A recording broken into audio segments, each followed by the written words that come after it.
Hello, everyone, and welcome to another episode of Looking for Love in All the Wrong Dust Jackets, a show where three disgruntled harpies talk to you about everything we love in romance, whether that's books, movies, TV shows, whatever we like.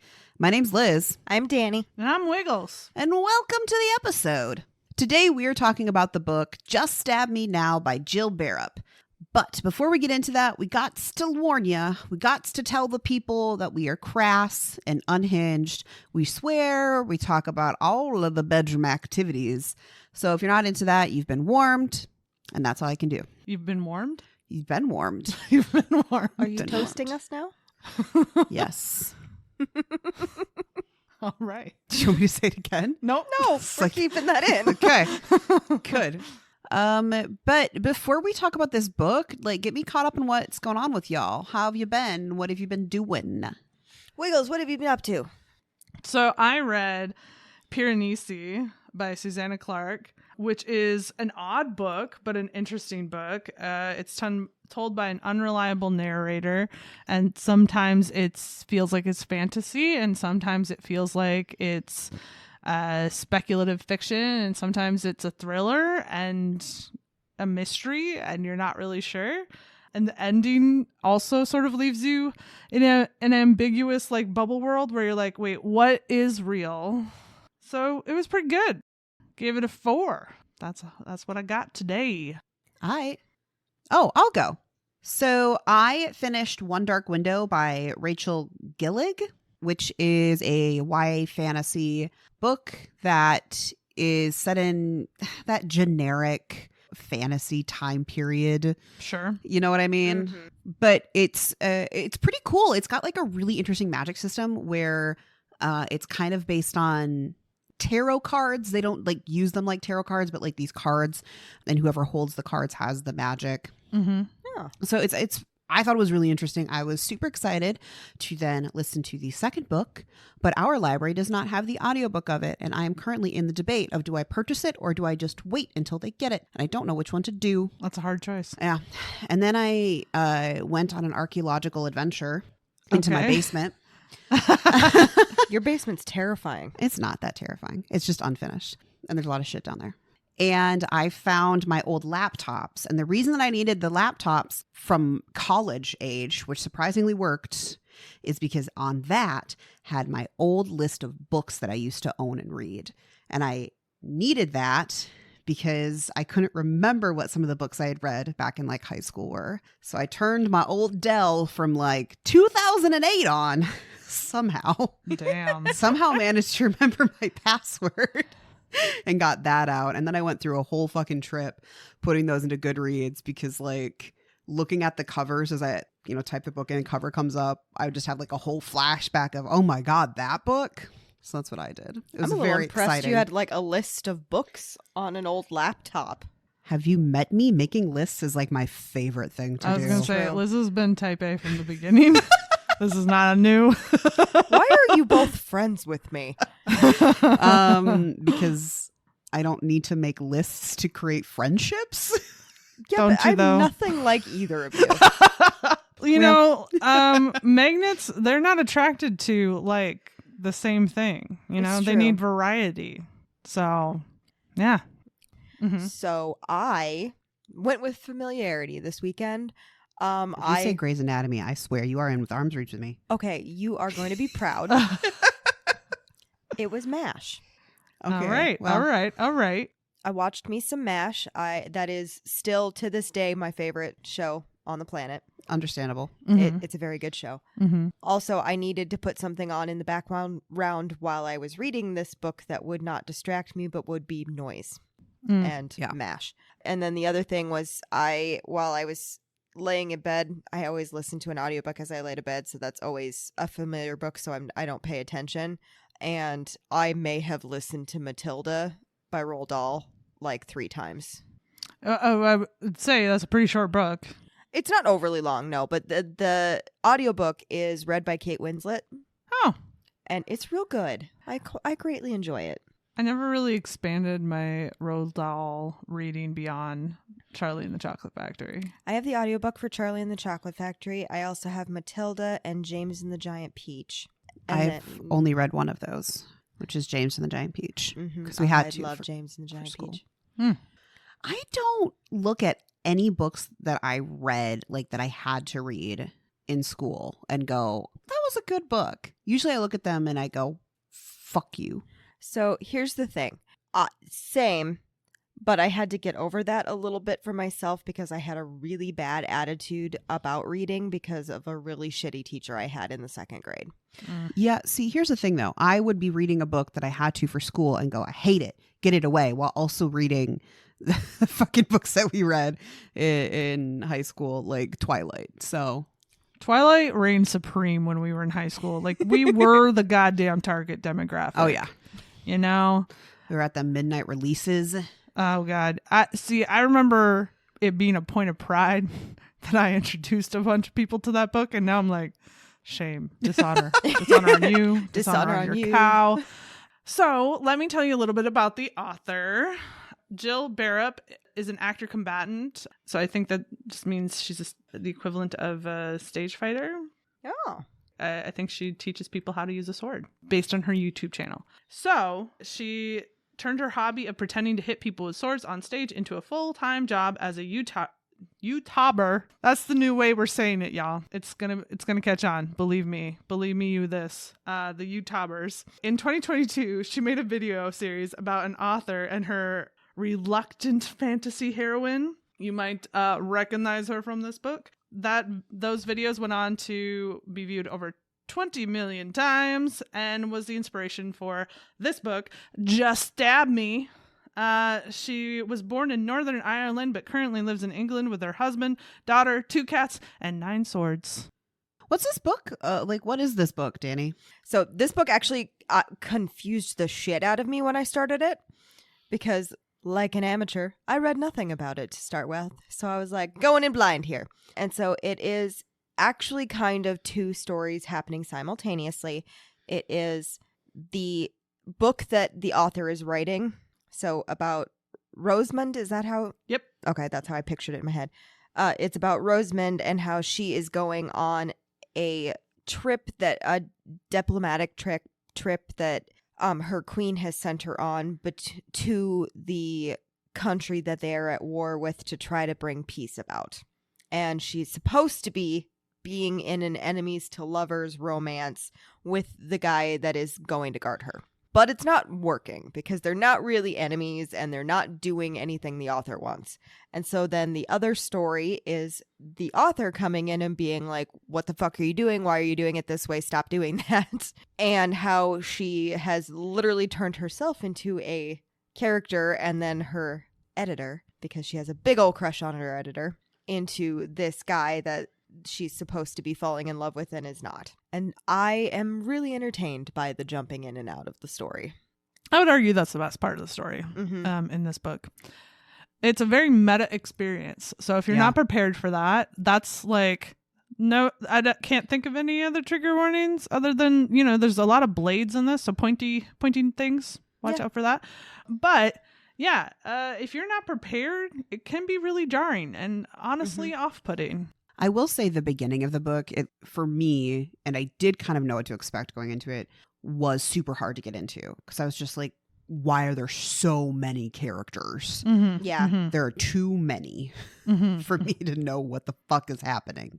She first popped in and I was like, what the fuck? Because like I said, I went into it blind, which I maybe shouldn't do, but I don't know. You guys said read the book, so I read the book. Wiggles explained to us what was going to happen. Do you not listen to her? Fair. That's yes. Well, she also maybe explained it a while ago, and then my brain took in the moment and then was like, okay, cool, file that away for later. And I didn't remember what book that was supposed to be about. And you filed it away in the trash can. Yeah. Okay. Well, so here's how, for those of you who haven't read it and don't mind having things spoiled for you, obviously, if you're sticking around, here's how it is represented on the page. So you have a particular font for when they are living in exclusively the world of the book that the author is writing. And then there is a different font for when she jumps in, which I think helped. It did. But Yeah. I think like the first couple pages where this happens, we needed like a little bit more like, hello, this is gonna get weird now. Yeah. Yeah. Well, because literally the first time it happens, you're like reading this fantasy historical novel. And you're like, cool, everything's great. And then paragraph break, font change. Rosamond watched as everything froze around here. And then another version of her in strange clothes appeared. And I'm just like, what the fuck are you talking about? I was literally like, the fuck? What does Yeah. this mean? What doing? I literally like highlighted that section just to say, but what does it mean? I don't know. Oh man. So eventually you kind of figure it out. The basis you have to understand is the in-author character, who is Caroline, Yep. is not having a great time communicating with her characters. She treats them as if they are sentient beings and not figments of her imagination, and she has no control over them. So there's a lot to be said about the God complex of the author, right? And does your will override figments of your own will? To be fair, though, I have, because I write a little bit, I have written things where like all of a sudden the plot and the characters just go, like the tone shifts and everything changes. And literally I'm writing it like, what the fuck is happening? And you just keep going and you're like, this is wrong, but we're here. So I that's kind of how I interpreted these like scenes where she's like, my characters aren't doing what they're supposed to be doing, is that those moments where like you're trying to write something and your brain just keeps deviating to other paths, even though you're like, that's not where you're supposed to go. Well, and one could argue the way that her characters, who are apparently sentient beings in this context, the way that they ended up making it a much better book. Yeah. Well, that's the hope. Yeah. And it's not a unique idea. Like a lot of authors talk about their characters just like going off the rails, and you're like, but why are you doing that? You're supposed to go that way. And they're like, bye, I'm going this way. Yeah. But also, I've been seeing this question going around TikTok right now, which is like, if your main character was to jump out of your book and meet you, would you two be friends?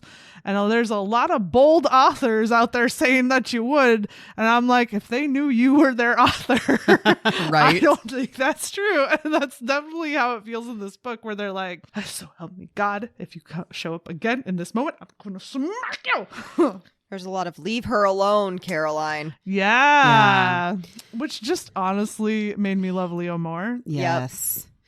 So the main leads of this book are Rosamond and Leo, who are supposed to be the like super typical like archetypes in an enemies to lovers historical romance, except she made Rosamond be somebody who's like 36 with 2 kids and a widow.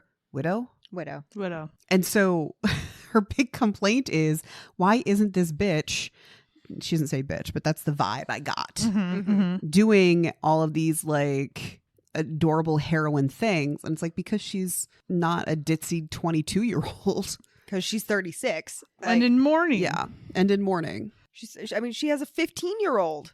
She does. Well, and here's the thing. We complain all the time about how we're tired of seeing 22-year-old heroines. Well, thank you for responding in kind. Thank you. The second I saw that, I was like, fuck yeah. Yeah. Well, at one point, she was like critiquing her. She's like, why are you so old? And I was like, she's in her prime.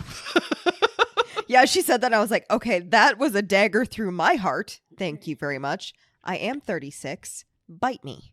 Yeah. The thing that I wasn't clear on is, she's supposed to be an image similar to the author. How old is the author supposed to be? I think the author is like late 20s.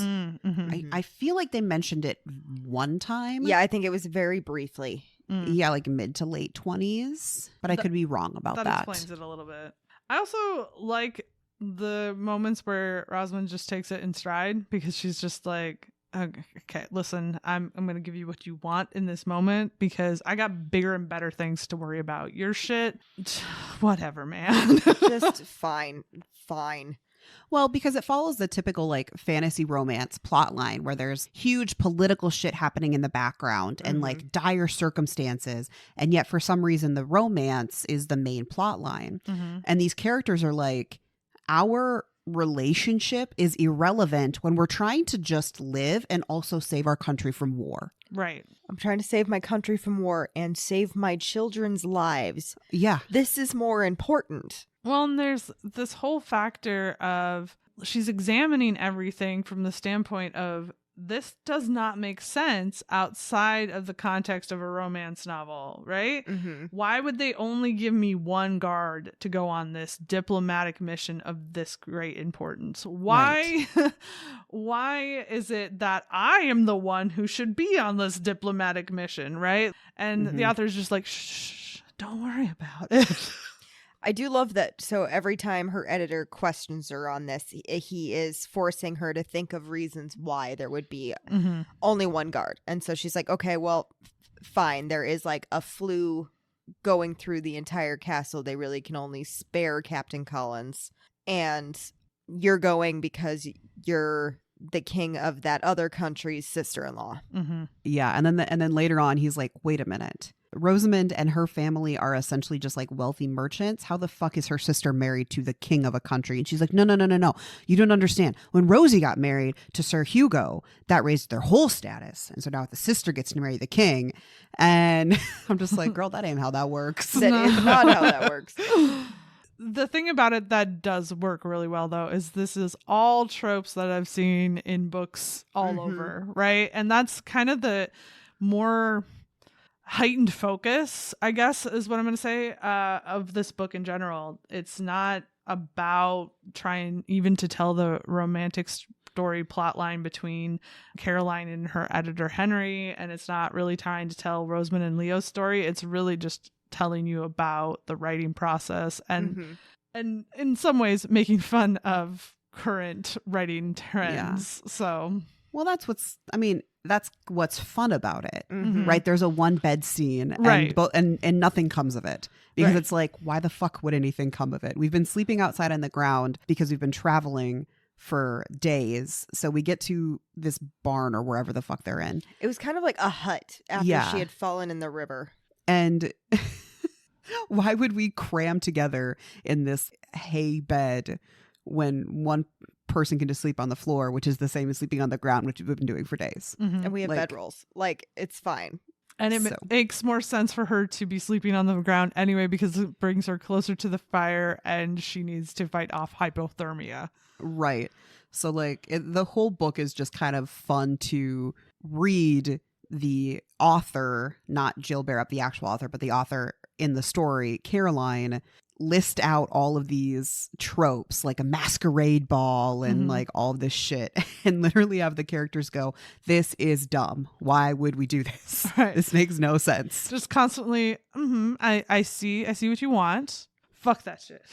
My favorite moment is, so she's decided that she's maybe going to try to do a love triangle between the male best friend and Captain Collins and Rosamond.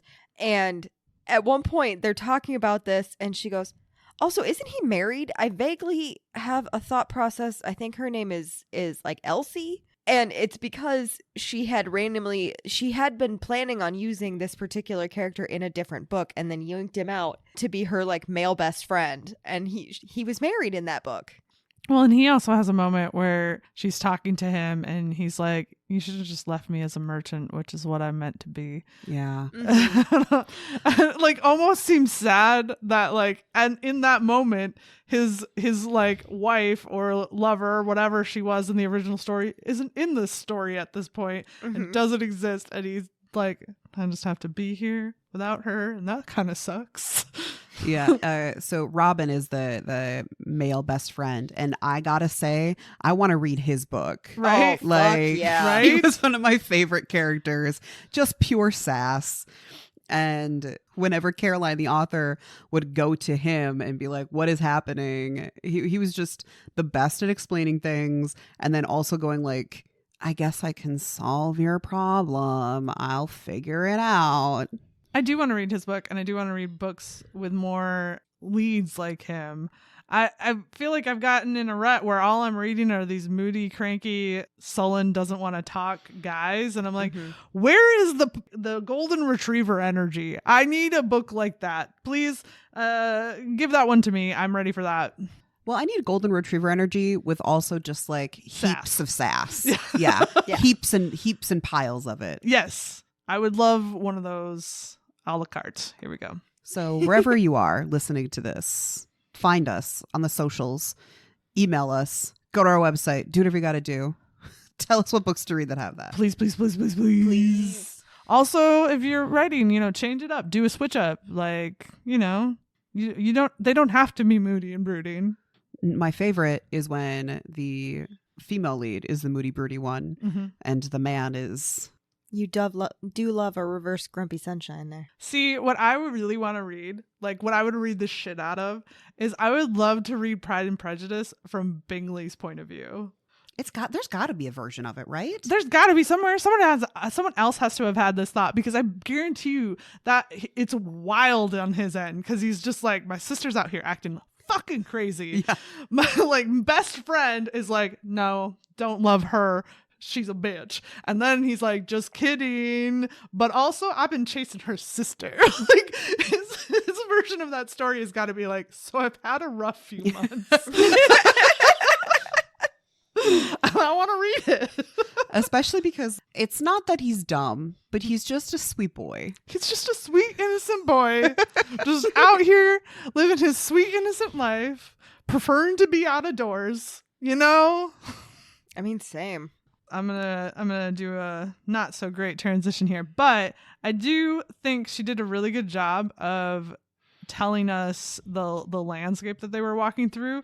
And so when that got snatched out the story where he was like, you're doing it too much, the editor like came in and was like, listen, you're not Tolkien, knock it off.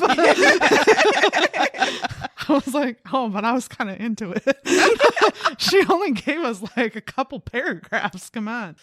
So it was funny. I was I was laying in a park reading that. And then it came up and they're like, no, you need to, way too specific, enough. And I was like, but I'm outside and I was mirroring it.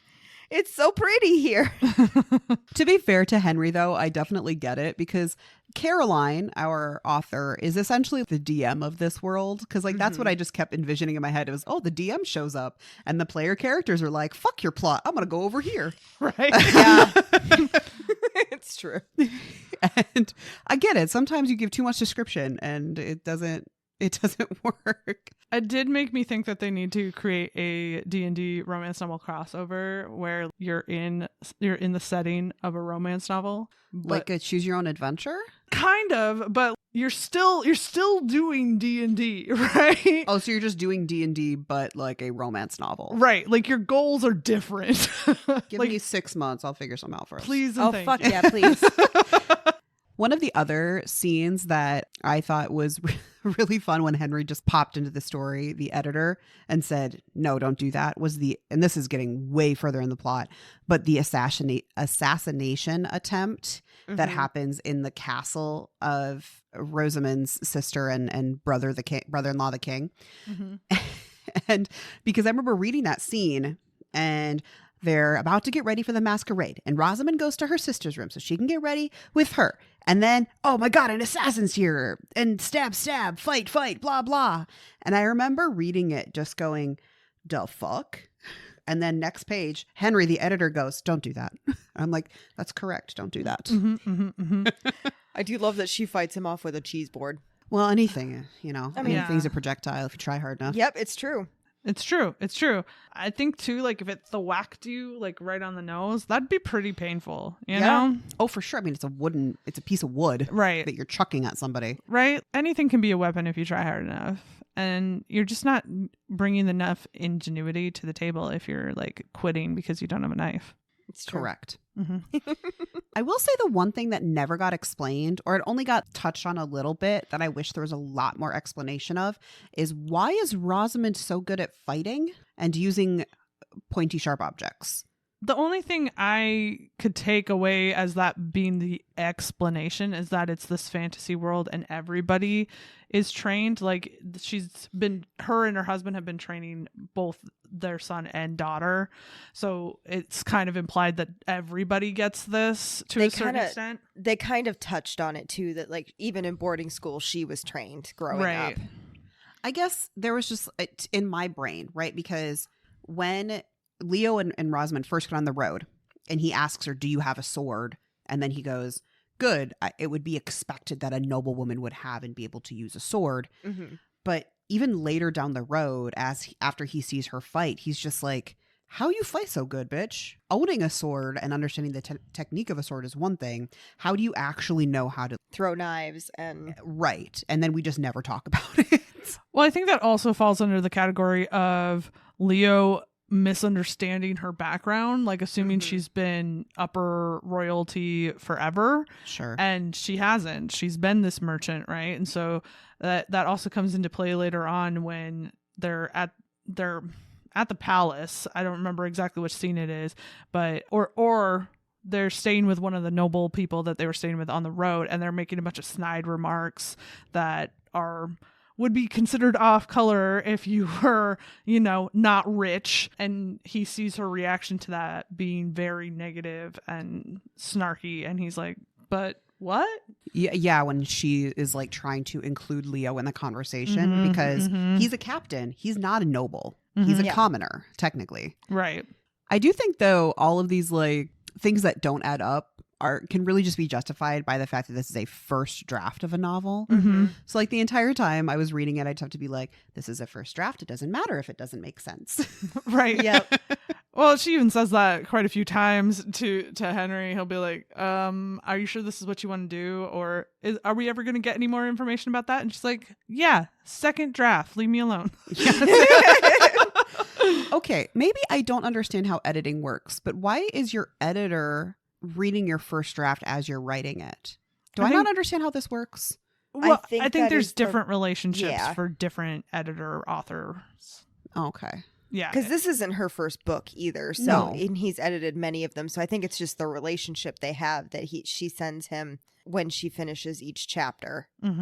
So that he can edit it and give opinions and everything, and she can change what she needs to. But yeah, she's just like, leave me alone. It's a first draft. Fuck off. I do have a question about that. So do you think she was sending him each chapter every time she finished it? Or did they have like some sort of like Google Drive situation where... I think it was something like that. Yeah. Because he was able to comment on it and she could comment back and things like that. Because sometimes they were texting, but most of the time I think it was him just popping a message in on this certain part, being like, no, don't do that. Yeah. We keep saying, like he said, oh, no, don't do that. A lot of times it wasn't, no, don't do that. It was, justify this to me. Yeah. Right. And I think that was honestly what she needed. Like, okay, fine. The reason that they're doing this is because of this made up reason I just made. So there. Or there's a flu. Or sometimes my favorites were just you're reading the fantasy novel and there'd just be like a quick break and it would be their comments. And it would be something like Caroline going, the first recorded incidence of people using kettles was 3000 BC or something like that. And Henry would just be like, okay, you can use a kettle. Yes. She's like, don't even go there. I did really like the kettle comment. I'm like, okay, fair enough. She researched it. Right. Well, I do like the idea of, and I think more fantasy authors should maybe employ this, or anyone writing historical fiction of any kind, of having an editor whose whole job is to just keep you honest. Like, yes. Was this invented or are you full of shit? Well, what is it? Are they continuity experts or something? Is that there's like a term for it that's used in TV? Yeah.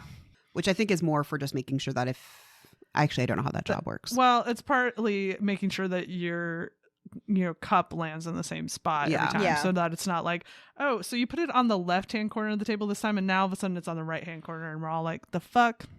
because us peoples in the modern day and age with all of our TikToks and our Instas and the ability to watch things a million times over and not one time when it's in the theater and then it goes in the vault. Yeah. We'll fucking know, man. We'll know. And we'll let you know that we know. Yeah, we will.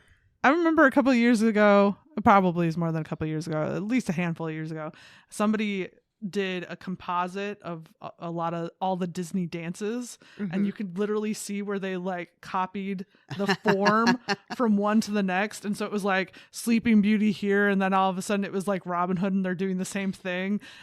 There were a few others, but those are the ones that stick out to me, and you're like, you son of a bitch. But also I don't care because that animation was beautiful. So Yeah. reuse away. Absolutely Cinderella and Sleeping Beauty. Yeah, there were a bunch of like that, which I get it. Like animation took a hell of a lot more time when you weren't doing it digitally and you're doing every frame by hand. But anyway, I got us off topic. I did think it was interesting that when they got to the masquerade ball and everything that was happening with that is like, it was like as soon as they got there, they were like, what if no masquerade ball? Yeah. She was like, Yes. no. Well, she also mentioned masquerade ball, and I can't remember if it was Henry or Rosamond talking to Caroline going, how the fuck are we doing a masquerade ball in 3 days? What are you doing? She's like, they were already planning it. Yeah, it's fine. Don't worry about it. They already knew that a person was coming, so they already planned it. I'm like, okay, you can kind of get away with that one, I guess. Well, that is the funny thing about that. It was literally, they were like, we're going to have a masquerade ball tomorrow for, or like in 3 days at time for this. And I thought in my brain, I'm like, how the fuck you do a masquerade? Because like dresses and shit, like who has a masquerade ball situation available? Apparently, this country does. royalty. It can just like, masquerade ball. Yeah, apparently. Apparently, all the people were already there. They already had their dresses. They already had the masks. Nobody had to travel. It was not required. Didn't have to Amazon some shit. No. Fuck, right. But I do think, plot-wise, Rosamond was 1000% right to draw the conclusions that she does, as opposed to some of the books I've read where they're just like, we need there to be, you guys are gonna have to split up. We need fighting. We need something. And so we're gonna fight over literally dog shit.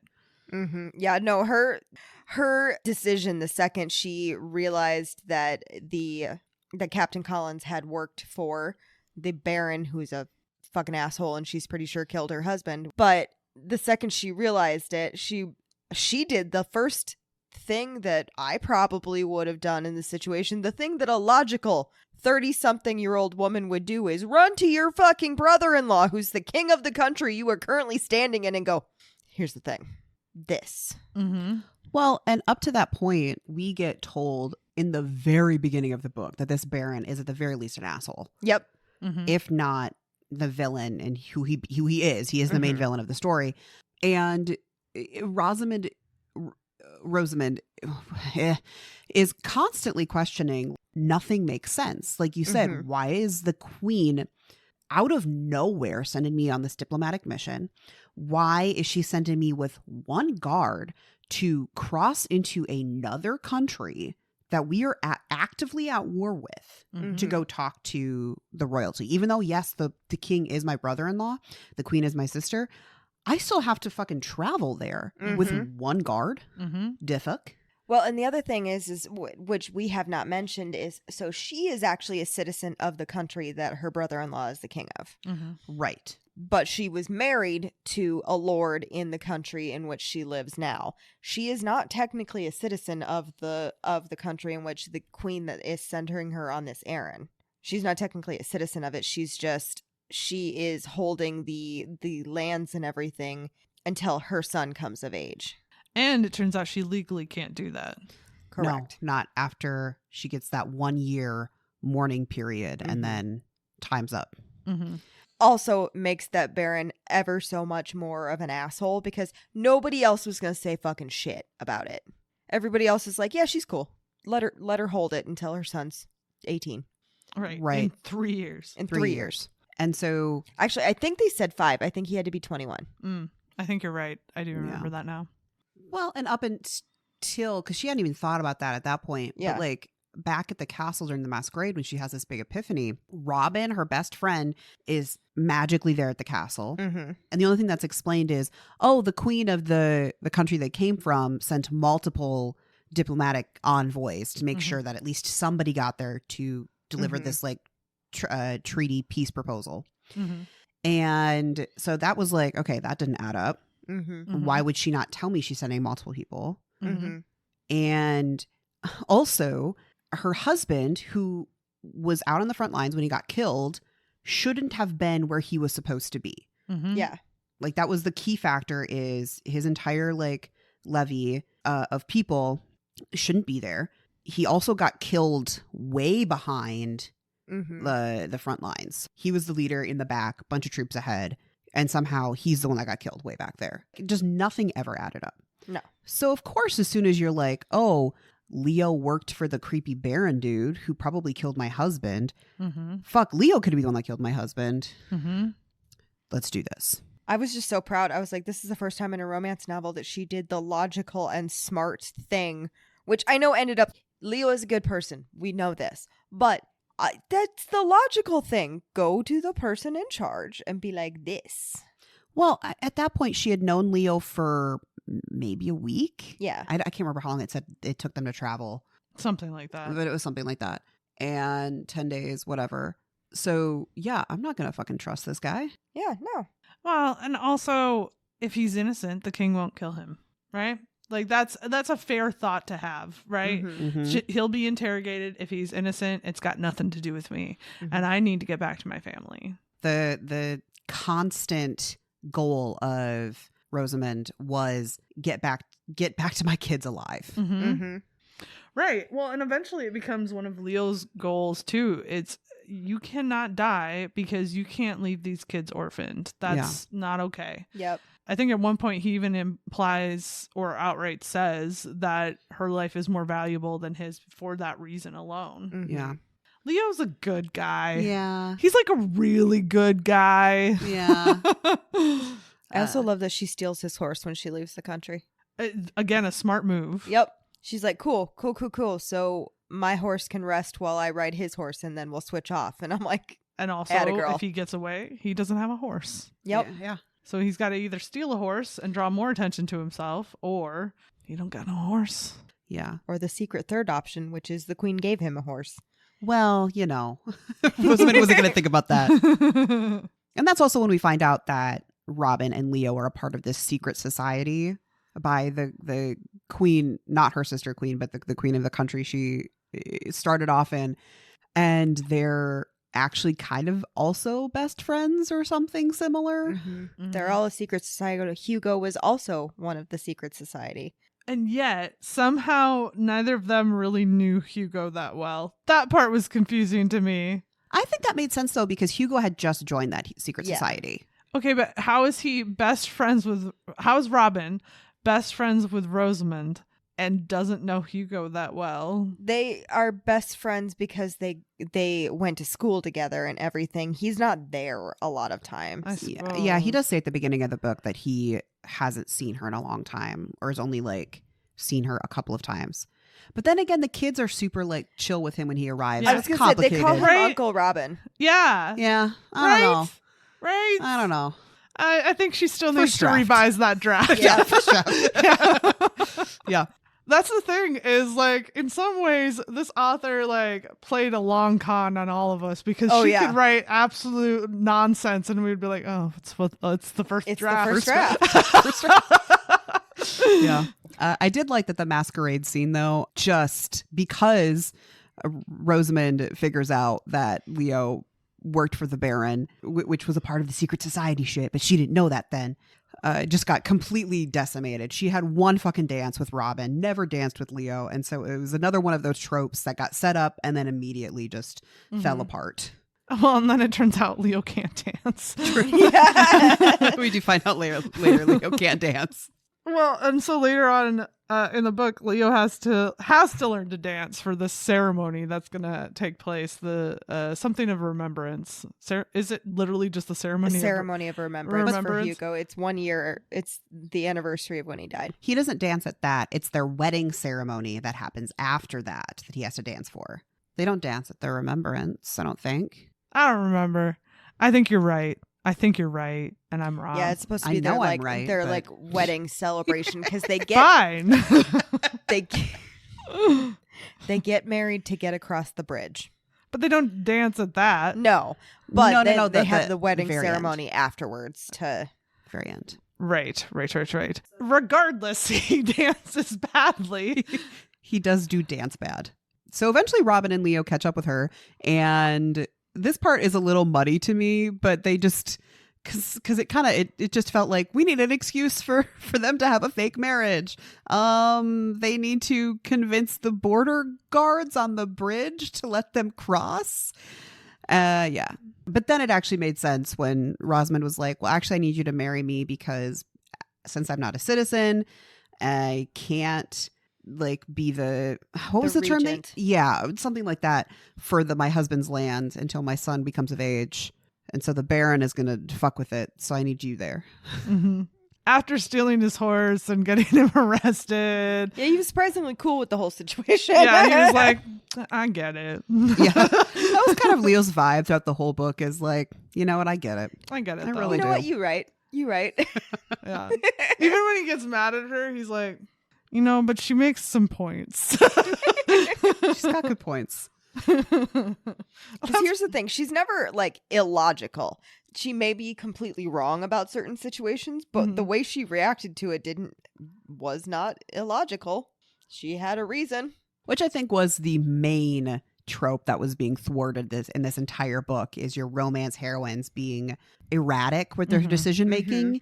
And Rosamond was very logical and very like thought through with all of her decision makings. Again, even if they were wrong, she had good reasons to do them the way she did them.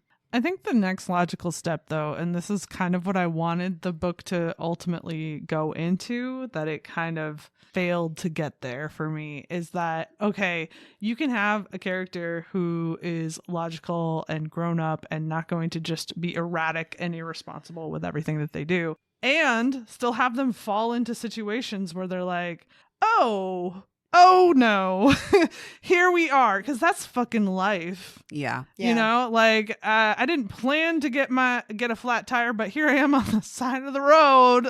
Like it just happens.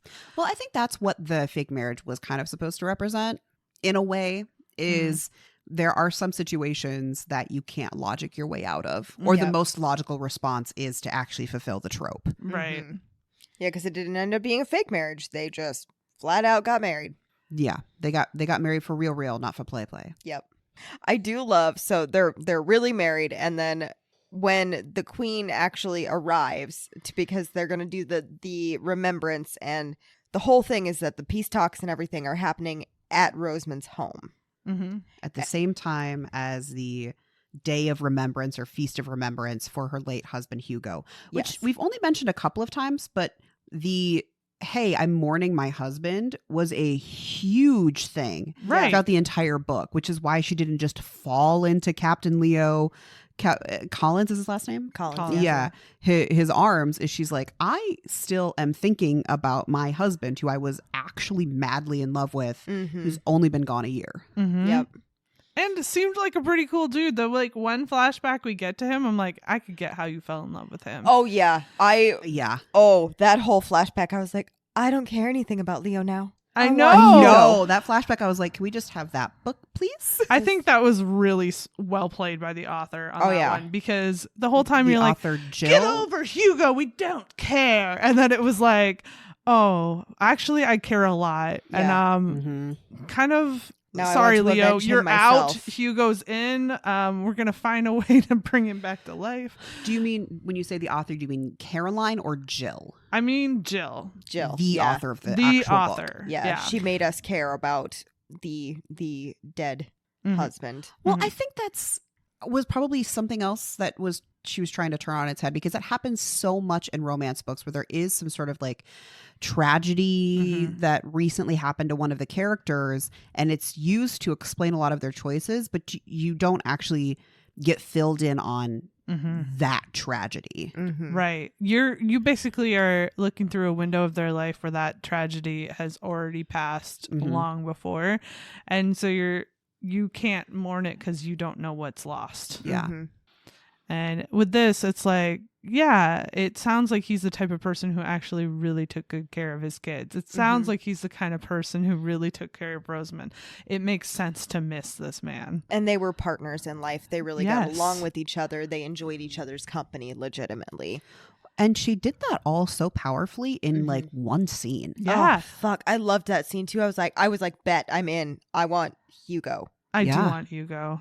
Leo's nice though. Leo's nice. Leo's real nice. Also, I like that instantly her kids didn't just fucking love him. Like, they had to build up the trust and everything and learn to, okay, well, I'm not here to replace your dad. I'm here to be helpful to your mom and be helpful to you. And it was kind of those like little, well, I need you to, with her son, it was, I need you to draw me out a layout of the castle that they live in, because I need to figure out, like, I need to shore up our defenses so that I can protect you guys.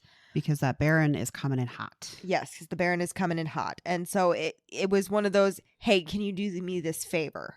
And so he started out doing it, and then they got talking, and so he kind of inched his way in there a little bit just by being friendly to him, not trying to be anything more than that. I need to protect you, your sister, and your mother. And then with the little girl, I loved her daughter. Charlotte. She's like, will you teach me to fight? I would have done the same thing if I was like an 11-year-old, 12-year-old, whatever she is. And she was 8. Was she that young? No. Was she? No. I have no idea. I thought she was 11. 15, I think thought you were. she was like 8 or 9. I thought you were on point with the 11. I could be completely wrong. You know what? She was young. She was a child. She was a child. Yeah. And I would have done the same thing if like some man showed up and is proficient. He's a captain in the Queen's army. I'd be like, hey, so you can show me how to use a sword too. She's also falls particularly under the precocious young girl trope of like, look at me, I'm special because I'm cute and also want to stab things. She also is the one who figures out where the assassin was hiding. Well, she also seems to have a strong connection to the special birds that they have. Yes. Can't remember what they're called. I honestly never pronounced it in my name. I never pronounced the name in my head. And they shall be called Liz's ever since. The Liz birds. The Liz birds. Yeah. It was another one of those terms that, like, when you come across in a book and you're like, I'm not going to pronounce that. Yeah. Move fast. I was like, in my head, I just kept saying peacock because I was like, that's what I imagined they are. I thought they were, I guess I envisioned them to be like doves. Oh, I was picturing a much bigger bird because I was like, if they're collecting their tears, I don't know. Anyway, their tears have magical healing powers, but nobody can maintain these animals. They're like the dodos. They're trying to take themselves out. Yeah. And so they have found the best method for farming the tears out of these birds, which I'm just like, wait, are you making them cry? I had that thought, or do they too. just cry a lot? Like, explain yourself a little bit more to me because I'm a little concerned about why the birds are crying. Yeah. Why are you making these birds cry? That's weird. That's weird, man. Are you just telling them sad stories? Are you killing their family members in front of them? What makes them cry? Maybe they don't make them sad. They just give them really bad allergies. Just like hold flowers in front of their faces until their eyes water. That's so not nice either. No. That would make for a very cranky Danny. Yeah. But anyway, so the little girl has this connection to them and knows them really well. And that's how you get a bunch of lore dumped, is this little girl being like, so Leo, this is my favorite one, George. And also they don't like pregnant women. I don't know why. They just don't. And he's like, what? And she's like, they don't like pregnant women. Let's move on. To be fair, there are animals that do react very differently It's true. to pregnant women versus not pregnant women. That's so true. Yeah. that didn't seem so far-fetched to me. No, but it was just pure lore dump. That Yes. was all it was. Yeah. The second they said it, I was like, well, she's going to get pregnant at the end. Correct. I had that exact thought. I was like, yes. Well, they're going to have sex at some point. Little did I know. little do know. Well, we're talking, I guess sex equals romance. So the one thing I thought was done so super well is the romance between Leo and Rosamond, because they do the fake, not fake marriage in this small town. Then they just like act the same. Nothing has changed. They didn't magically fall in love or fall into bed. Nope. But they started to fall in love in like the best ways. And it was usually when they were yelling at Caroline. Yeah. Yeah.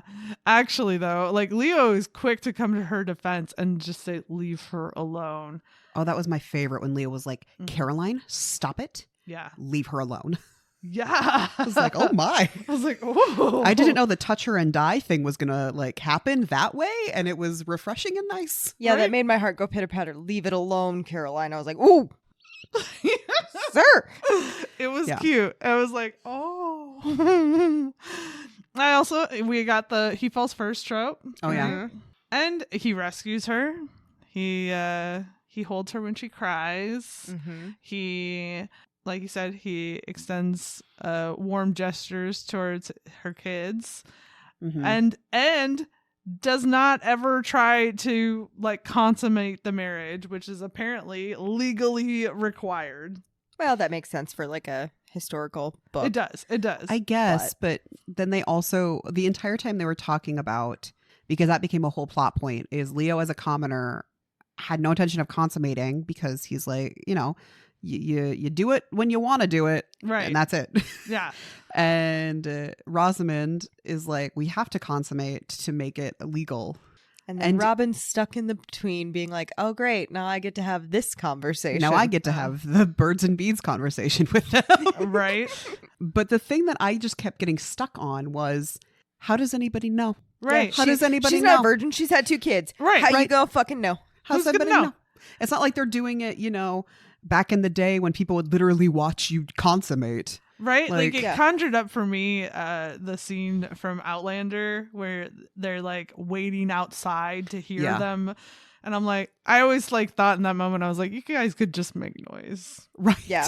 No one's gonna know. No one's going to know. Bounce up and down. It's Right. fine. I was like, for being 2 pretty smart characters, this is a really dumb moment. And I Yeah. think you both just need to admit that you wanted to get your rocks off. Yeah.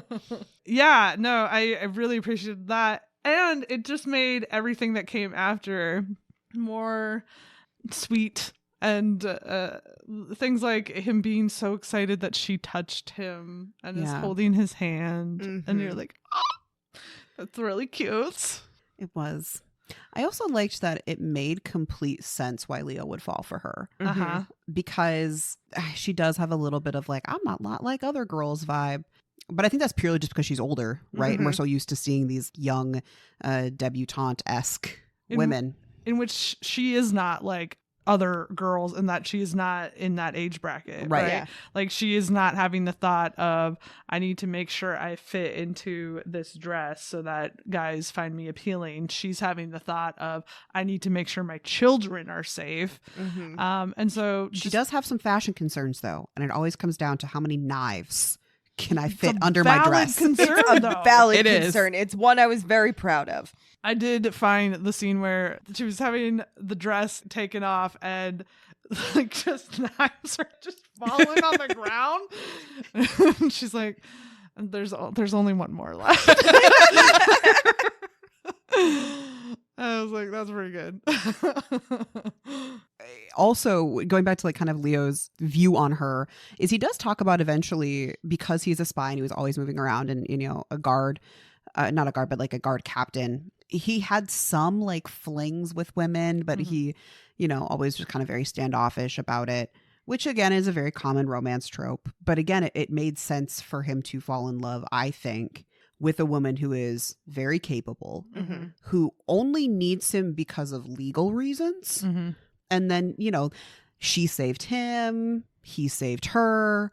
It felt very balanced for like somebody who is younger than her, right? Because he's supposed Yeah. to be Yeah. like a few years younger than her. Yeah.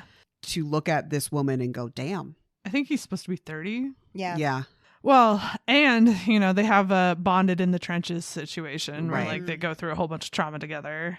And I also think it makes a lot of sense for someone like Leo to be attracted to her, because I think there is a part of him as a character, certainly as he develops into her final form for him, right? That he's got a little bit of like self-doubt. And so he's been put in a situation where there is no doubt. We are legally binding in a situation where like you can't leave. You're stuck here. Yeah, you're stuck with me for at least 5 years. And I can work with that, right? And there's mutual respect built over this situation. Yes, right. So, yeah, I think it makes a lot of sense. Well, and I think, you know, when you look at it from the other perspective too, Rosamond being the very last one to figure out that they're falling in love, for her to eventually kind of soften up to it, because everything up until the point when the queen accepts that they are married and tells the Baron to go fuck himself, and then eventually they actually capture the Baron, pure survival mode, right? The concept of anything other than do what I need to survive and keep my kids alive, beyond her comprehension. Yep. As it would be. Of course. Right. And then as soon as that veil is lifted and it's like, wait a minute, this person who I am stuck with now for 5 years is reliable. He cares about me. He cares about my kids. He's hot as fucking hell. Yeah. It's true. Why not try to see if it works? I mean, we're stuck together. Well, and she knows he's a good kisser. Yep. So, True. and that kiss was pretty good. Kiss was Well, good. the second one. The first one was cute. Yeah. So when they get married, you know, you're supposed to seal it with a kiss and everything. And he knows that she's uncomfortable. And rather than going, let's just get this over with, he just takes her hand and kisses her hand. And it's like, oh, that's and it melted my heart. Yeah. Leo is a gentleman through and through. Yep. Yeah. And then they have to kiss later that night when they're in the tavern celebrating with all of the locals. Right, to sell it. Yeah. Well, it starts off with him being like, oh, you're going to initiate it? Okay. Mentally preparing. And then he was like, this is actually really nice. I'm just going to, let me just like pull you in closer, Miss Ma'am. Didn't good. he like literally pull her onto his lap? Yeah. Yeah. And I was like, that's hot. Always hot. Okay, so I do want to talk about, so they kind of realize that the Baron's going to pull the bullshit and he's going to try to marry her and then he's going to off her and her kids. And so they're like, okay, well, we have to circumvent this. So she marries him. But then when the queen arrives, they're like, okay, we're going to go into peace talks and everything. And she's like, here's the thing though, my lady, my queen, this is what we think is going to happen. And the queen's like, bet, let's do this. She's a real one. I fucking love the queen for that, because she's just like waiting patiently for it to go down at the remembrance. You know, she's just like, oh, what's gonna happen? Oh, but she's already married. Yeah. So essentially we have like a situation at the fucking remembrance feast for her late husband. Right? Oh my God, could he get any more disrespectful? Right. Literally at this fucking ceremony stands up as if it's a wedding and says, I object. Except he's basically saying, this foreign bitch can't run our lands. That's not what he said, but that was the vibe. It was very much the vibe. Because they knew all this was going to happen, they had pre-planned the fact that that's when Leo is finally going to come in. Looking schmancy. And that's when we as the audience learn that the queen gave him and Rosamond, because they're married, a title, and they're now Viscount and Viscountess.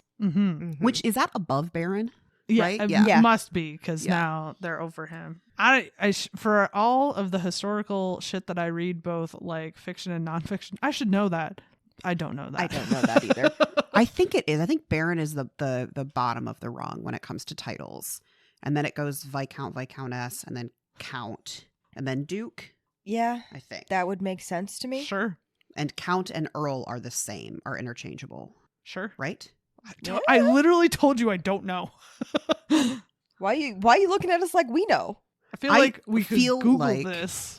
It also changes, right, based on what country you're in. Yeah. I Yeah, suppose. that's true. All I can think of now is the Baroness from Ever After when she's like, "How dare you? I am of noble blood." Okay, so in British nobility, Yeah. in descending orders, we're starting at the top is Duke, Yeah. and then Marquess, or however the fuck you want to pronounce that. Marquess. And then Earl/Count. So I was right. Those two are interchangeable. And then Viscount, and then Baron. I was right. I knew things. I'm so cool. You're very special. Claps for Liz. I forgot the Marquess or Marquise or whatever the fuck you call it. But that's because it's a dumb one with a dumb name. Okay. All right. Is dumb. Okay. Nobody's arguing with you. The world might. You are arguing with yourself. I'm preemptively making sure that I am defended. You're preemptively going after somebody who doesn't exist. They Good. could. Good. Somebody out there is going to be listening to this, and they're going to start to clap back. To the And void. I am telling them right now, shut the fuck up. Alrighty Got 'em. then. Got him. I do also love that, like, so Baron runs away. Yeah. Because coward. And then they were like, okay, now that we've caught him, Leo owns his lands now. I think the queen kind of knew it was a, marriage of convenience contract situation. They literally tell her. Yeah, They it's tell true. her fucking everything. Yeah. Which, I mean, them loyal bitches. Yep. Mhm. But so she's like, okay, well, this gives you an out if this doesn't work out. You have different properties to go live on. They are still near each other, so they can pretend still, but he lives in the Baron's place. He can live in the Baron's place. He doesn't, but Doesn't he say at some point too that there's Colin's land? Like they have Yeah. land? Well, I think that's what Danny's referring to as the land that the queen gives him. Oh, I Yeah. thought he had it independent of that. no, so I don't he think so. awards she awards all the lands that the Baron owned to him. Yeah. Right. To get into the political business here, the land that they are living on Yeah. belongs to the Hawkhursts, which was Hugo. Mhm. So when their son, Edward, I think, something like that, comes of age, he could literally just kick Leo and Oh, yeah, Rosamond yeah. out. Yep. I'm going to veer us Do it. to the left, if you will. You can take a hard left. Kind of like a gentle, like a soft left? sachet Just a little left. swish. So here's the thing. One of my favorite things about this book was the humor. Yes. And one of my favorite lines was, "It's 10 o'clock. Do you know where your wife is?" like you cannot tell me that was not in direct reference to "It's 10 o'clock. Do you know where your kids are?" children are? Yes. That was pretty funny. I was like, well played. Well played. But there were just so many moments like that were just super funny. And I was having a great time with that. That for a book this meta, it could have been not fun. Yeah. You know what I mean? It could have gone either way. It could have been it could have taken itself way too seriously Mhm. and tried to fulfill whatever meta thing it was trying to do, or it could have been way too silly. And I think that it kind of found a really nice medium. Mm-hmm. Mhm. If I had one big complaint though, Mhm. it's that I didn't give two shits about Caroline's life.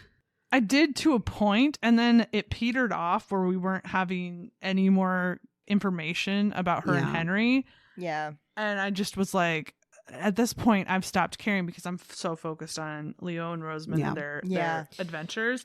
And I think that ultimately, my big critique with this book is it could have been much longer. Yes. Much Yes. longer.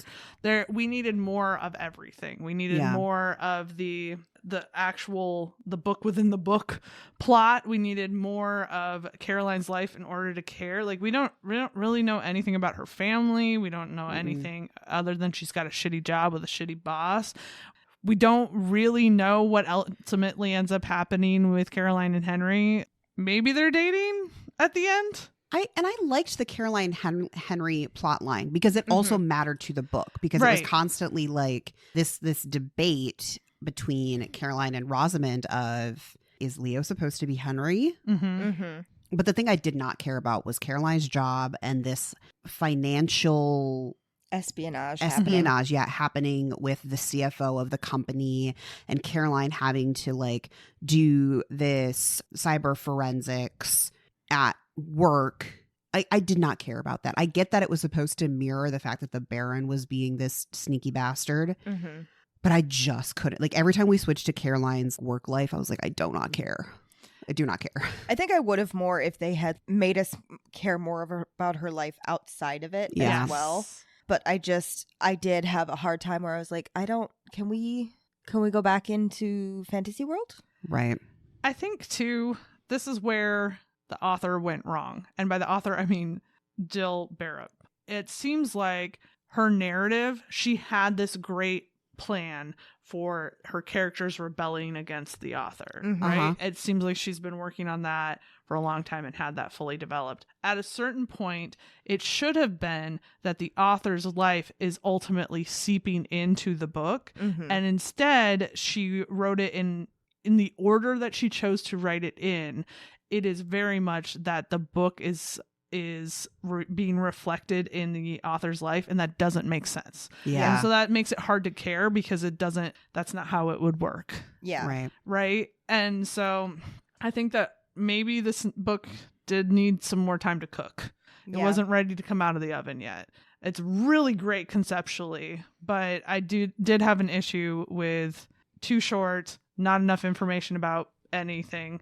And honestly, something I wanted to see in this book that never really happened was this idea that in her world, she's taking a very linear approach to writing.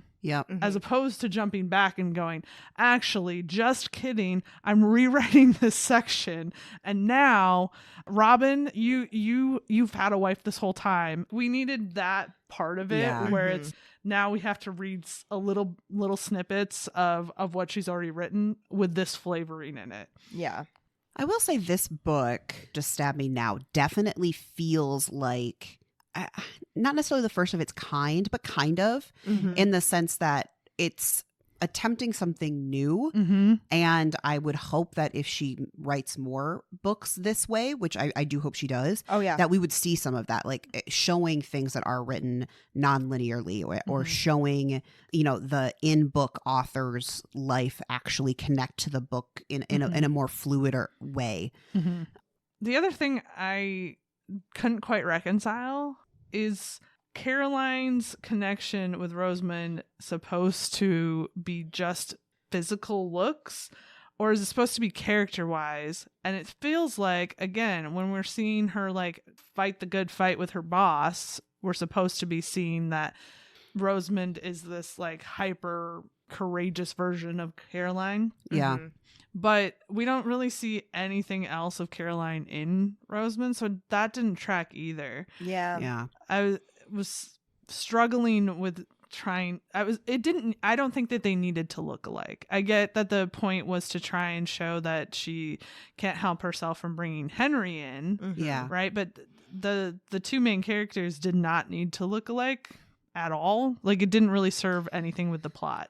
I think it was, maybe a nod to that idea of an author writing themselves in, especially because Caroline, this is the first 100% original book she is writing, because everything else has been kind of fan fiction or based off other things.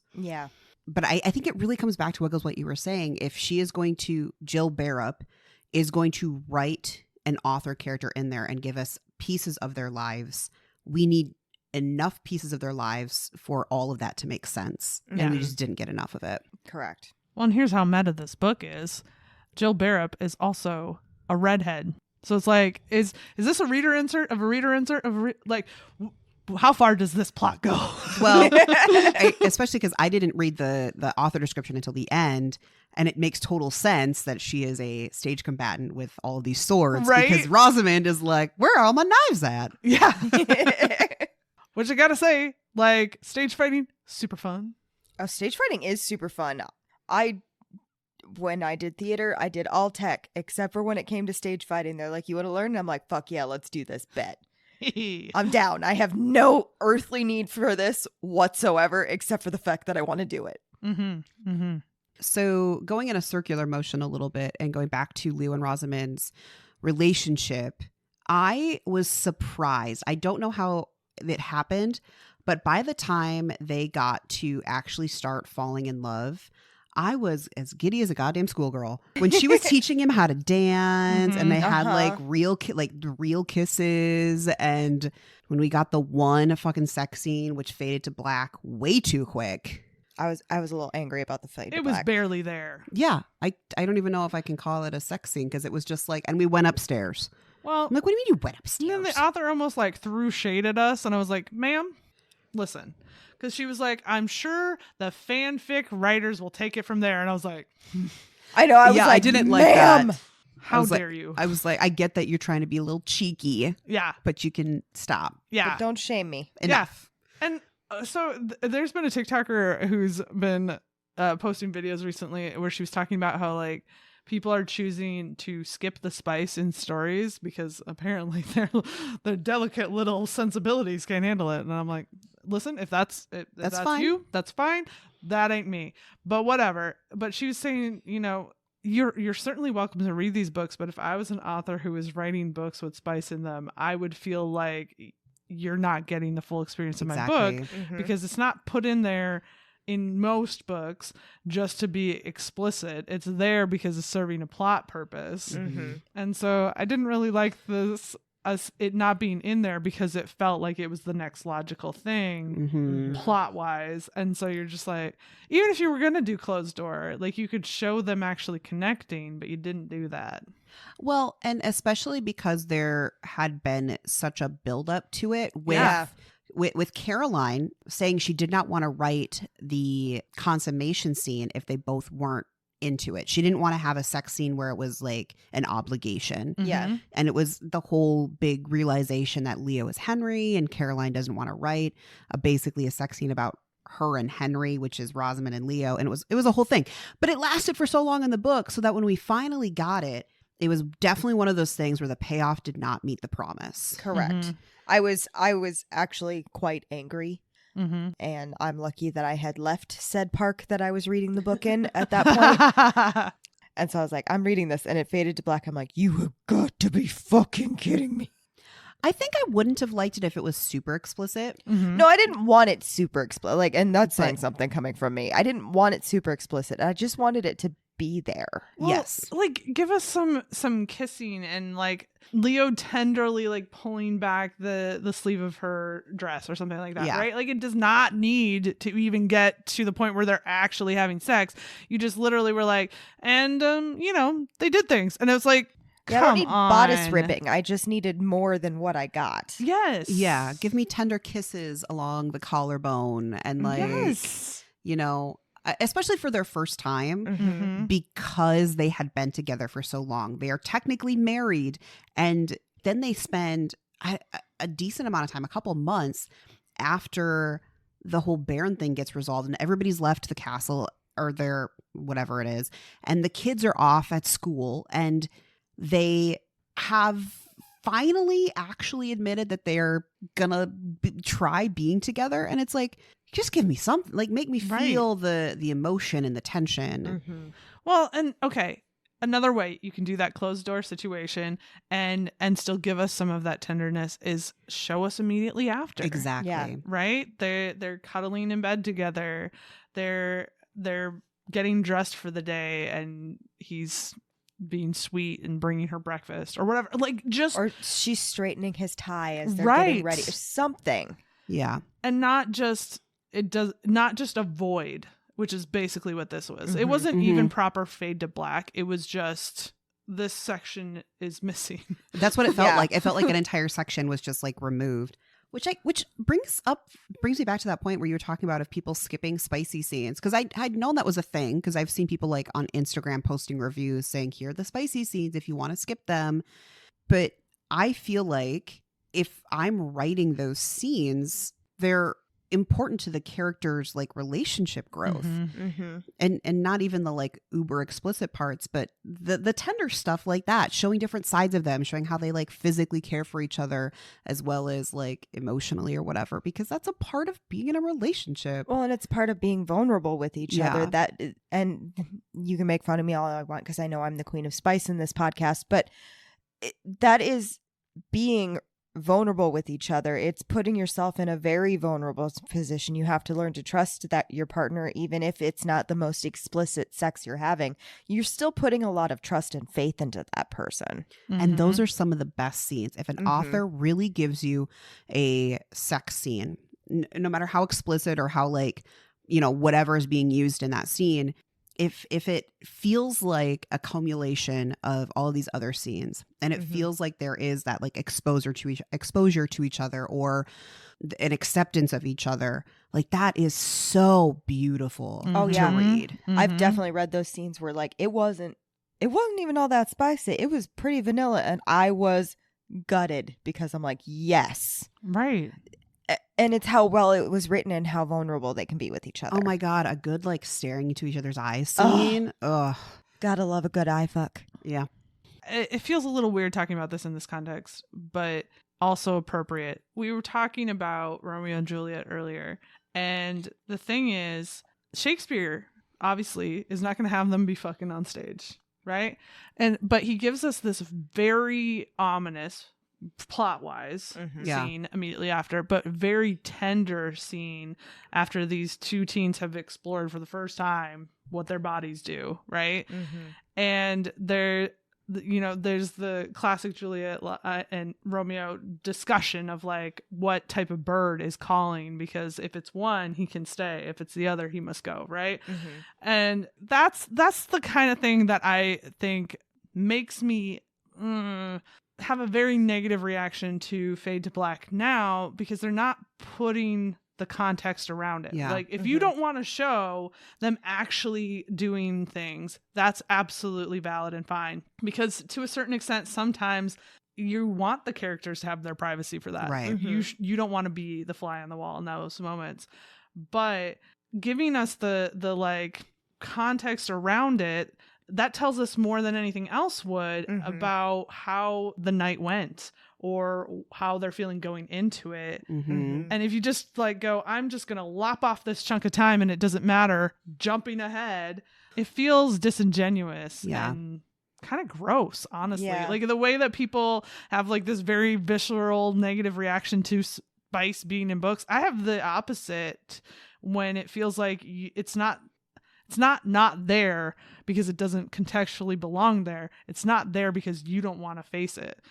Properly done, a Fade to Black can be sexy as shit. Right? It can be. And also, I would say limited sex scenes where it's described, but it's not like super described. Right. So talking about Yours Truly by Abby Jimenez, the one spice scene there, and I guess if you're listening to this but haven't listened to us talk about that book or haven't read that book, maybe skip ahead 15 seconds. Anyway, so the one spice scene that's in there, you know, she doesn't go into super detail. I mean, it talks about like it's written, but it's not super detail. But the most important thing about that is how the characters are reacting to each other. And it is so important to their relationship and what happens next. Yeah. Yeah. And I mean, I get it. I appreciate everybody's comfort level with spice and how much they want to read it. But also, y'all, it's a natural thing. I mean, some of the things you read in books are not natural, but sex as a whole is a natural thing. Well, and I think, again, I'm going to talk about a book that we talked about on the podcast as well, Half a Soul. Doesn't even go there. Doesn't even attempt to go there. Nope. That's okay because you're not trying to give us that scene without giving us that scene. Right. It often feels like the author fades to black, not because that's not what the characters are doing, but they're making you do the work as the reader and imagine what happened. And that's... Well, I think in Just Stab Me Now, if instead of doing the whole, and I fade to black, she just didn't write a sex scene and instead wrote a very tender kissing scene or like physically intimate without having sex scene, that would have been appropriate too. Reading by a fire, like the two of them sitting on a couch in their bedroom reading right next to the fire, I would have loved it. Right. Or just like you said, you know, little touches or getting ready in the morning or, you know, we didn't need a sex scene in order to show their intimacy with each other growing. It's just that we needed we needed to show the intimacy growing, which didn't really happen. No. Right. It comes back to the fundamental thing in books is do not tell me, show me. Right. Mm-hmm. And she told us. Right. And I was Yeah. like, nay. No, you don't get to just wrap it up at the end and say, yep, well, she's magically pregnant from a magical stork that showed up because sex doesn't happen. That doesn't make sense. Yeah. It makes sense when you are adjusting things to be appropriate for children. Sure. Mm-hmm. Totally fine. Right? Like a great example at the end of the Hunger Games, Katniss calls to the point that at one night after they've been healing with each other for a long time, her and Peeta, she feels that heat rise up in her again. Right. Mhm. And that's all we need to know. Please don't go further. Right. I wouldn't want that. No. Right. These are also But- kind of children Right. Yes. in a way. Yes. I would be mortified. I would be like, oh, God. Yeah, no, if a sex scene happened in the Hunger Games, the book would have gotten thrown from me. Right. I would have been like, that's my breaking point. I gotta go. Yeah. But that is totally fine. And even if she had brought that to the table, Mhm. I would have been less annoyed. Well, so One Dark Window, which I read this week, is a YA book and does technically have a sex scene in it, but it's described in a way that is extremely appropriate for how the characters have been seen romantically on the page thus far. Because it's not a romance, it just has a romance plotline subplot, which most books seem to nowadays. Mm-hmm. And it's just, it happens, but it's literally like, I don't want to ruin it, but she just mentions like being in bed together. She gives more description than that. And again, I don't want to ruin it, but it's done in a way that is very appropriate to the story. And I think that's another thing when authors are like writing these scenes is think about the book you are writing thus far Mm-hmm. and what Mhm. fits in that book. Mm-hmm. Because I think if this book, Just Stab Me Now, would have had an extremely explicit sex scene, that also wouldn't have been appropriate. Yeah, no, Right. that would for have the taken story. me super out. Yeah, for the Right. story that we've been reading so far. Right. I wouldn't, that would have been the wrong choice as well. Yeah, Yeah, I probably would have texted you and been like, what the fuck? that took a weird turn. Yeah. Well, and I think there's this bigger conversation happening of why do women want to read these books that have this spice in them, and the idea that they're somehow less than because they have it in it, which just make like It's a level of ignorance that like I Mhm. can't even deal with. Right. Like if somebody came at me with that, I'd be like, your lack of knowledge means that you are not prepared for this conversation with me. You go read those books and then we can come back and talk about it. Right? Yeah. God bless the people who have the patience to Fuck. have composed conversations regarding that, because my reaction to that is, were you dropped on your head as a kid? Like what's wrong up here that you're like, I know what I'm gonna do. I'm gonna pick a fight about something I know nothing about. See, and I wouldn't even be able to. I'd be like, I don't have the spoons to have this conversation with you. You go be no fun somewhere else. Yeah, exactly. And also, why are you coming up in here and fucking trying to ruin my fun? Yeah, don't Yeah, come for my smut. I'm not interacting in your space. Right. If you don't like these books or you don't like people talking about these books, then remove yourself from the conversation. right. Yeah. That's it. It is not that hard to just swipe on by. Like, Dude, the amount of things that could be solved with people just being like, Oh. not my monkey, not my circus, and walking away. So many. all that said, and maybe this is how we should wrap it up. I agree.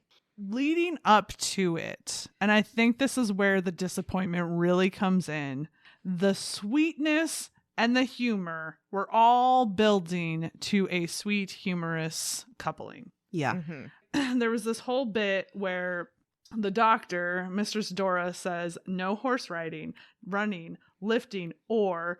and Leo just stops, awkward look crossing his face, and Charlotte's like, or what is she not allowed to do? And he's like, nothing. No, don't look at me, please. Child. You're not even my child. Right. Which you also are because I'm your stepfather, and it's very confusing It's now. very confusing. And then like, oh, this small, simple little line was like, hit me right in the heart. He goes, his wife was flirting with him. I know. Oh. But no. Yeah. Wasn't meant to be, apparently. No coupling for us. So, with all that in mind, ratings time. Why did you dab when you did that? I mean, it was like a half dab. You didn't full dab, but I have never seen you dab before. I have. It's a right treat. The best is I'm not good at it, so it's just like awkwardly flailing limbs. Ratings time, Which is also very in character for you. Yeah. Awkward flailing limbs. Yep. That's gonna be the title of my biography. Awkwardly flailing limbs. I would read the fuck out of that. Yeah, I would too.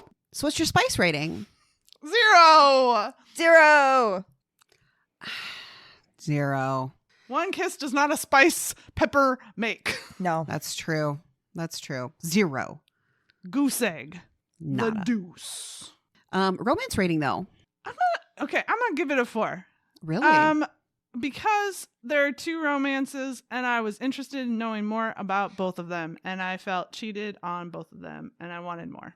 I mean, I actually kind of agree with you. I actually am going to give it a 4. I also greatly appreciated that their romance actually is something that built up like a real relationship. Yeah. Which is one of my bigger gripes in romance novels is Yeah. that they just are like, boom, I love you. And I'm like, that's not how that works, my dude.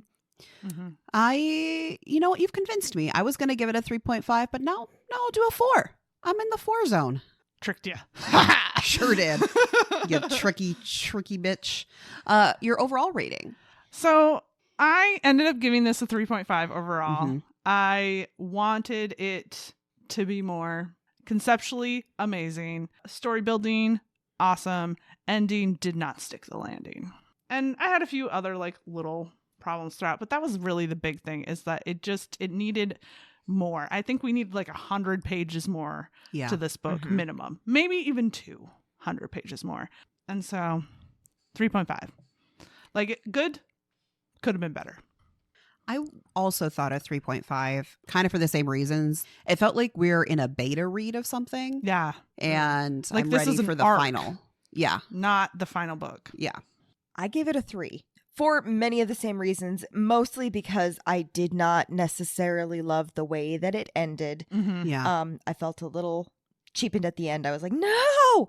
And for me, if the ending doesn't stick, it's a big detractor on my Yeah. part. It's Yeah. not to say that I didn't like the book, because I absolutely did. And I loved the concept. It was just the ending fell short. So I was kind of womp-womped. Uh-huh. Well, to be fair, that does follow a really big romance book trope. Or not trope, but like expectation, which is usually the ending is like the worst part of Yeah. the book. Yeah. Yeah.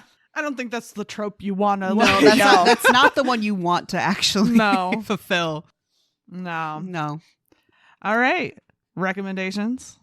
So I was gonna go with Romancing the Stone solely for the like author story inside Mm-hmm. their story situation and how it kind of mirrors life in that a little bit. Mm-hmm. I would suggest the Saint of Steel series by T. Kingfisher.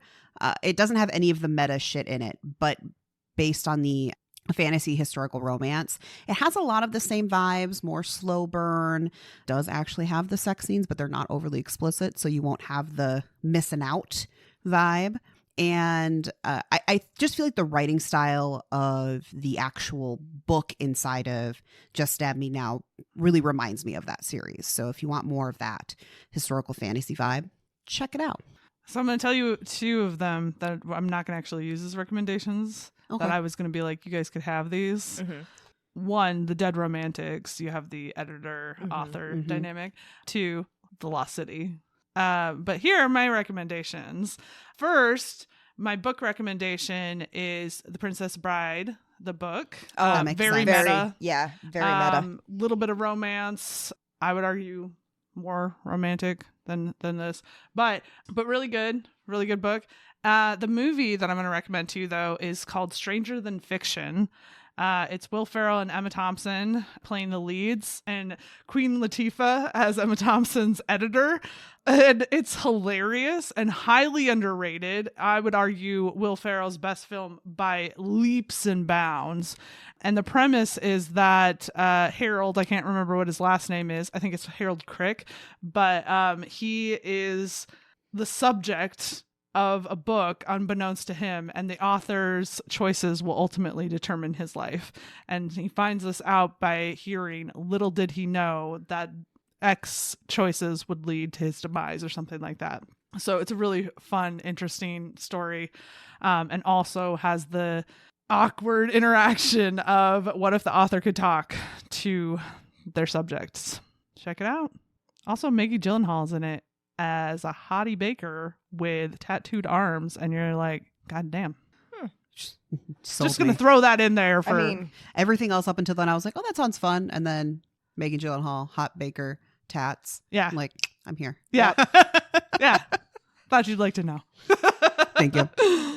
Well, all right, folks, that is the end of our episode. If you enjoyed it, you can find us out on the socials at Wrong Dust Jackets, out on TikTok, Instagram, YouTube, kind of wherever you would imagine you would find us. And you can check us out on our website at wrongjustjackets.com. You can check out our blog post, which I am saying it now. I will actually update because I'm behind, but I'm going to do it. Ditto. I never help. I suck. Sorry. Just do the little ones. They're like 5 sentences, and yet even I can't get that done. Yeah. And please give us 5 stars wherever you're listening, or drop a comment if that's available to you. I think Apple Podcasts allows you to. We would love to hear from you. So if you have ideas, if you have things that you like, things that you don't like, and you're like, girls, stop. We'll probably listen to you. We're very impressionable. We're malleable. Yeah. Otherwise, we hope you like this episode, and bye. Bye-bye now. And bye.